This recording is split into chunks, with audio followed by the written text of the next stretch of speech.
ყავს 7 შვილი, რომელიც ცხოვრობს აი პატარა ოთახში ჩემთან ერთად, არ ამყავს მეუღლე. 2008 წელს გარდამეცვალა სისხლის გათეთრებით.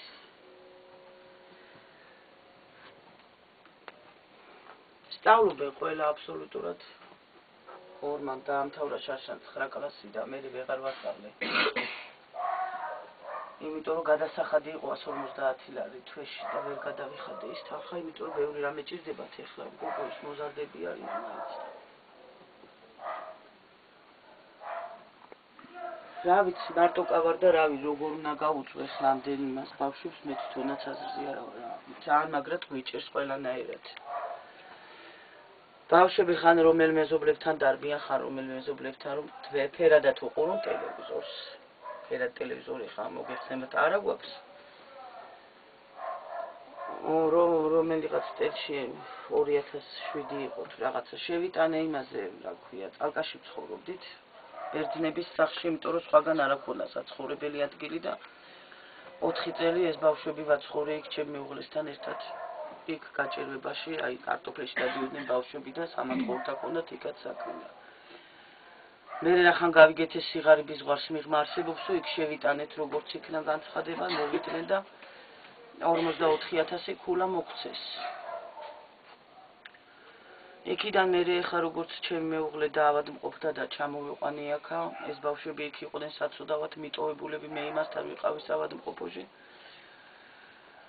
ხო და რო გარდაიცვალა, მე მოვედით ამ პატარა ოთახში და აგერ აქვე სწავლობენ ბავშვები 94 სკოლაში საკმაოდ კარგად. ეს თაროები გავაკეთებინ, იმიტომ რომ მოგეხსენებათ ადგილი არ არის და ძალიან კარგად ხედავთ, ეს თაროები სამადლოდ გავიკეთა ეს მშენებლობაზე ბიჭები მუშაობდნენ. ვთხოვე და რახან ეხლა შავებში ჩაცმული ქალი ვიყავი და უთხარი ბავშვები მეთქი კამპანია და უნდა ჩამოვიყვანო მეთქი.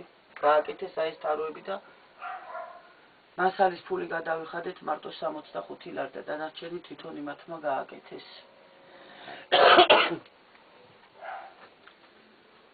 რა ვიცი, აი რა ვთქვა კიდე, იმაში არ ჩაგვსვეს, რომ ისა რა ქვია, სადილის მოგვეტანა რა, არ არის ადგილებიო, სასადილოში, სადაც საჭმელს აძლევენ, ადგილები არ აგვაქვსო. აი ეს გოგო მყავს ეხლა ფეხმძიმეთ არის, მე-9 თვეში არის უკვე და ეხლა 21-ის მერე ველოდებით.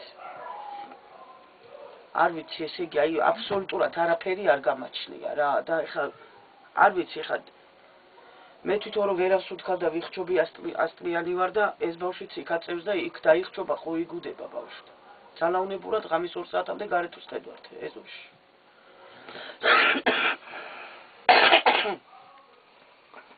რა ვიცი, ესეც მარტო არის დასახმარებლად ყოფილ ხართ სადმე გამგეობაში მერიაში ვინმესთან იყავით მისული რომ თქვენი მდგომარეობა იციან რა მდგომარეობაში ხარ? ეხლა როგორ არის იცი, აი 7 თვის ფეხმძიმე იყო რომ მე გავიგე რომ ფეხმძიმეთ არის. არ ვიცოდი საერთოდ არაფერი და ისე რაღაცნაირად ბავშვი ღვთისმოცემული ის არის და მაგაზე ხარ რას ვფიქრებ, მაგრამ აი ხა ყველანაირად ისეთ დონეზე ვარ რომ არ ვიცი რა გავაკეთო, რა სად ჩავარდე მე აზრზე არა ვარ. ვის მიმართო როგორ რა გავაკეთო არ ვიცი. ვიფიქრე გუშინ უყურეს ქალბატონ სანდრას გადმოცემას და მე თქვი მივწერ ქალბატონ სანდრას და იქნება როგორმე დამეხმაროს მეთქი. სხვათა შორის დამეხმარა კიდევაც საწოლი მომიტანა, იყვნენ მოსულები შეამოწმეს და საწოლი გამომიგზავნეს, მაგრამ იმ ხელა საწოლია რომ არ ეტევა აქ. დაშლილი მაქვს და საწოლის ქვეშ მიდევს, რომ ვერ ვაწყობ, იმიტომ რომ 2 სართულიანია, სხვანაირი აქ არ დაეტეოდა. მივმართე ფონდი იავნანას, 6 ფურცლიანი განცხადება დაუწერე, მაგრამ მომივიდა პასუხი, რომ თქვენზე უარეს მდგომარეობაში არიან ხალხიო. მე კიდე შეიძლებოდა რომ რაღაცნაირად ეხლა გავჩერებულიყავი კიდე ხო მესმის რომ ხალხს შეიძლება სახლიც არ აქვს რაღაცა ჭერი არ აქვს და ისა, მაგრამ აი ამ ბავშვს რა უყო ეხლა ხო პატარა იქნება რაღაცა და იმას ყველაფერი ჰაერი მაინც ჭირდება ხო ესია და მოგეხსენებათ ამ ოთახში ხა როგორ იქნება ჩვენი მდგომარეობა. ამიტომ ეხლა მეორედ აღარ მიმართია, იმიტომ რომ ის პასუხი მე მაქვს ფონდიდან თუ რაიმე ისეთი იქნება, შარშან დავწერე სხვათა შორის და შარშან ეხლა ესეთი მდგომარეობა არ მქონდა, მაგრამ ეხლა ეს ჩემთვის არის ძალიან ნამდვილად, აი არ ვიცი, თქვენ თვითონ შეაფასებთ რა მდგომარეობა ეხლა ეს. მომავლის გზაში საიდან მოხდით? აი მეზობელმა მასწავლა. განცხადებაო შეიტანე იქაო და რა ვიცი, იქ რომ მოვედი წერდი და მეუბნებოდნენ რა დგინდაო ისე დაწერა არ არის, მე რაც მიჭირს გულით, ხო ის უნდა დავწერო, ხო ესია რა.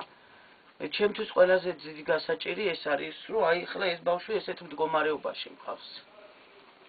ჩემს მეტი პატრონი არ აყავს. კარგით.